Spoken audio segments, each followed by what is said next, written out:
But it must be breaking news. I've got to go to breaking news. You can only interrupt me for breaking news. I've got to go to breaking news. Yeah, and it's from our reporter, Vinny O'Connor at Liverpool. Vinny, what can you tell us? Newcastle United's training ground and speak to our reporter Pete Graves. Right, Pete, Alexander Isak, I'm going to start with him before Sesko. He returned to the country this weekend after that rejected bid from Liverpool on Friday. Is there any sign of him there today? Not yet, Tom. No, I'm watching. I'm here. I'm watching. No cars have come down the lane yet. This is their club's training ground. Before I talk about the football, little weather report. Storm Floris. Winds of up to 85 miles an hour predicted today. Rain.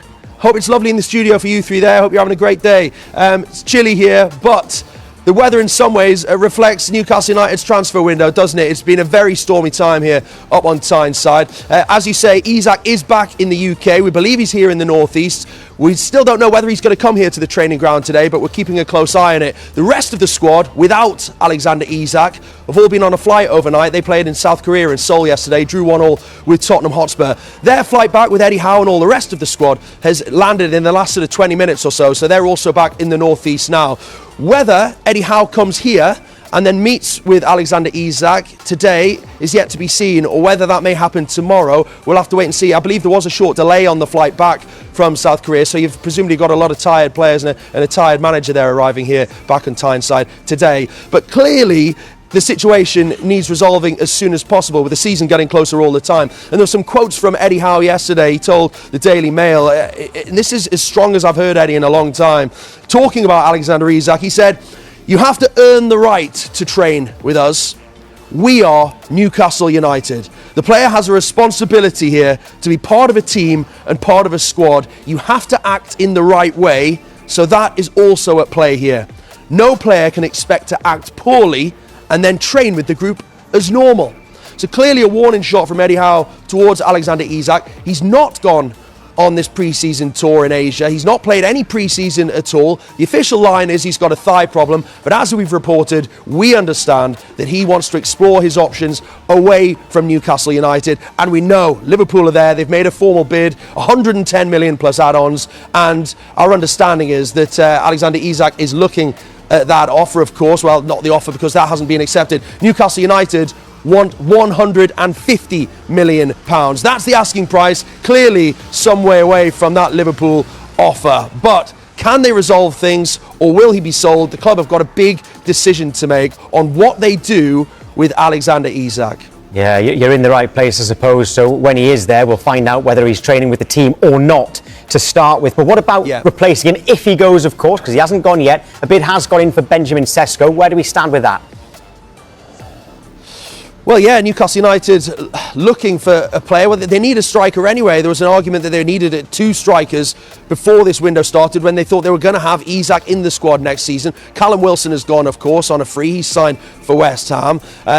They have William Asula, who can play up front, but he's still very young, still very raw. So there was some suggestion before this window even started that they'd be looking for two strikers. Now with this situation with Isak, clearly there's a huge necessity to bring in more options in the forward line. Not very far away from being accepted is my understanding of that situation. And Eddie Howe will be hopeful that Sesko can come here to the club and be a key player for them next season. There is, of course, this worry that Manchester United are also looking at Benjamin Sesko, although at this moment in time, the only offer on the table for RB Leipzig is the offer from Newcastle United. And Sesko, we understand, is intrigued by the project here at Newcastle United as well. And clearly, Sesko is the sort of profile of player who could come in, and certainly Newcastle United supporters would be excited by a signing of his stature. So it would certainly soften the blow if the club decided to cash in, sell Alexander Isak. We know if they do that, it's going to be a Premier League record transfer, because they've already knocked back 110 plus add-ons. So if Liverpool are going to come back in, they're going to have to come in higher than that. So it's likely to be a Premier League record as far as the transfer fee is concerned, if they decide to sell Alexander Isak. Of course, the coming days, today, tomorrow, and what that sort of relationship is like between Isak and Eddie Howe when they're all back together here behind me is going to be key. Interestingly, Eddie Howe, when speaking about Isak, we know he's been training in Spain, Real Sociedad, his old club. I don't think there was so much a surprise from the club that happened, because a lot of Isak's team are still based in that part of the world. However, Eddie Howe revealing that he actually found out about that through the media, which tells a lot, doesn't it, about how much the player and Eddie have been speaking. So, yeah, it's a tricky situation, but if Sesko can be secured from RB Leipzig, like I said before, I understand they're not too far away now in terms of the fee. It's just the structure of payments. If that can be agreed and they can bring Sesko here, then that would certainly appease the supporters, I think, and to some extent, Eddie Howe. Yeah, deadline day is 4 weeks today. I've got a feeling that you and Eddie Howe will be very busy in that time. Pete, thank you. Right, okay, so we've got Kevin and Dan with us. We talked about why the demand is so big for Sesko, but of course, we are now comparing Sesko to Isak because it might be one out, one in at Newcastle. How different are they as strikers? Yeah, I mean, obviously, physically, they're significantly different. Isak is a lot more polished in what he does, but of course, that's been a process. There is still a rawness about Šeško. But you look at his journey, he was at Salzburg and he took a while to get going there, but once he did, he started to score goals. And I do think he's dynamic enough, I do think he's physical enough to deal with the Premier League. And what I like about him is that he's not scared to try things. There was a goal towards the back end of last season that I commentated on against Bayern, where the goalkeeper, Jonas Rubik, was a long way off his line. A lot of players would just lift that ball over the top of the goalkeeper. He went, no, I'll just hit it with the outside of my boot. Yeah, we've just backed myself. Show that goal a lot, and rightly so, because it is. It's an unbelievable It does goal. stand out. And he strikes the ball beautifully. Decision making sometimes needs a bit of work, but he's 22. So I think clubs are looking at him and thinking he's got a high ceiling. But then, Kevin, I wanted to ask you how, maybe right now, as you mentioned, comparing him to Isak is very different compared to when Isak first joined from Real Sociedad. So when Isak joined Newcastle initially, he felt a little raw in terms of his finishing. So where would you compare Šeško's development to maybe where Isak started when he first came to Yeah, I think that's fair actually, because the leap that Isak has made was not guaranteed, and there've been a lot of Premier League clubs that had looked at him and nobody pulled the trigger until Newcastle made that move. And that was always the question, could he translate what he'd done in La Liga to the Premier League? And he's been able to do that. It was interesting, there were a lot of comparisons between Šeško and Gyökeres with Arsenal, because Arsenal have been very interested in him for quite some time and then pivoted to Gyökeres. Gyökeres is probably a win now guy. I think in 2-3 years' time, Šeško, I think, has that higher potential, but I think he can score goals in the short to medium term as well. So Pete did say how a deal between Newcastle and Sesko might be close, and there was a big but there, wasn't there? Manchester United could come in as well, and he could go there.